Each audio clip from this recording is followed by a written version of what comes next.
Hello, ನಾನಿವತ್ತೊಂದು ಒಕೇಶನ್‌ಗೆ ಹೋಗ್ತಾ ಇದ್ದೆ. So I thought of showing you people how do I get ready ಅಂತ. Come let's get ready. ಓ ಮದನ ಮನಮೋಹಿನಿ ನಿಯಾರಲೆ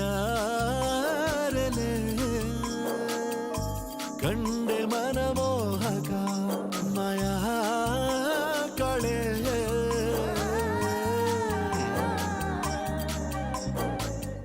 ಬಂದರ್ ಕೈ ತಪ್ಪದ ಅಂತ ಭಾವನೆಯ ಬರಸೆಳೆದ ಶೂರಶಕುಂತಲೆ ಮೆಲುಬಾಗೆ ಅರಳಿದೆ ಮನದಿ ಪ್ರೇಮ ಕಾವ್ಯಗಳೇ ಅರೆಯೇನೋ ಬದಲಾದ ಹಾಗಿದೆ ನಾವೆಷ್ಟೇ ರೆಡಿ ಆದರೂ ನಮ್ಮ ಸಂಸ್ಕೃತಿನ ನಾವು ಮರಿಬಾರ್ದು. ನನ್ನ ಈ ಲುಕ್ ಇಷ್ಟ ಆಗಿದೆ, ಲೈಕ್ ಮಾಡಿ.